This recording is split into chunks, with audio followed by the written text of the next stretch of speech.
เป็นโรงแรมอยู่ลาวแล้วก็เดี๋ยวจะมา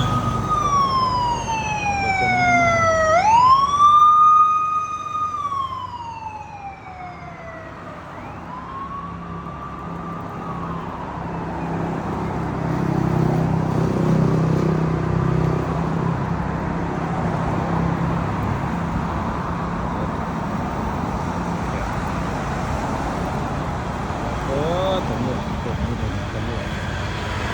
มากินเฟอมากินเฟอ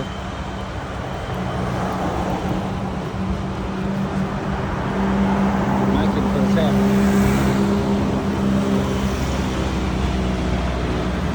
ไปใกล้แล้วไปไกลกับโบหารไปแล้วโรงแรมหลายพวกเนี่ยลำนี้ก็แม่นเนี่ยอยู่นี่เห็นมันสะดวกแล้ว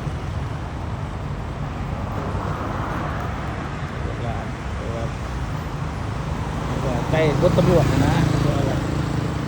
ไปมากๆเขาจะกระเบึง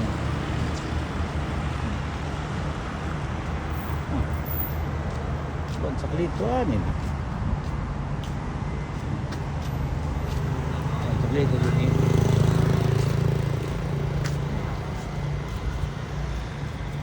ใกล้ๆนี่แล้วนี่บอนสร้างสามหัวเก่านี่เด็กสร้างคนที่แม่นก็แม่นก็อยู่บนเข้าใจเลยอันนี้คนไทยเรียน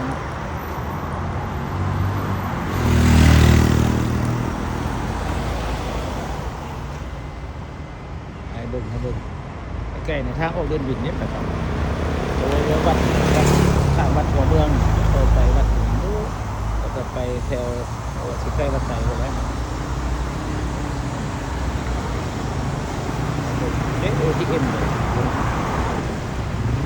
ATM นี่สามันใกล้ป้อมมันมีป้อมตำรวจมันก็ปลอดภัยดี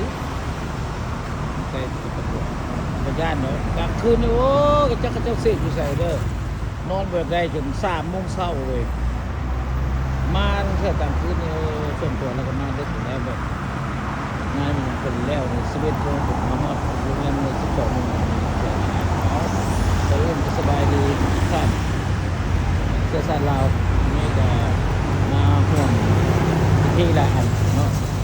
ดูการเชิญของทางรัฐบาลเรามาได้หาอยู่ด้เดี๋ยวมันเต้านี่เป็นที่4เนาะนี่แล้วสวยแล้วก็ได้คือว่าโอ้ครับไปกินเฟอกินเนี่ยแซ่บหลายโอเคบายขอจบคลิปเป็นเด็กมาต่อไปเดี๋ยวจะโชคดีมีสัตว์ทุกคนรถติดกันแบบไหนธรรมดาเลยไปมีโอกาสไปเที่ยวลาวเนี่ยบ้านเขาฝั่งสาลาวเอ้ยสบายแต่ไปมาแต่ว่ารถนี่ก็อัดในบางส่วนเนี่ยตอนเศร้าอย่างเดียวเขาลากอากาศตอนแรง4 โมงนี่แปลว่าได้เรื่องรถสายนี้ก็ได้ตามซ่องเบิ่งในประตูเรียนเบิ่งตรงนี้บอกว่าแล้วเดี๋ยวระดับเนี่ยมาเดี๋ยวได้จบไปแล้วเมื่อคืนนี้ก็ไปห่วงงานกินเลี้ยงต้อนรับเสื้อสัตว์ลาวทั้งหมดมาเมนตัวเร็วมาใน465เอาไปฟังพิจเป็น455มื้อนี้แต่ว่าเกินกว่า400เป็นเลยที่มา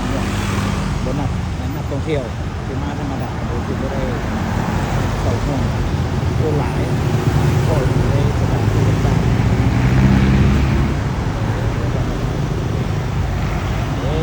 เบิ่งเอาเหมือนกันทางเส้นนี้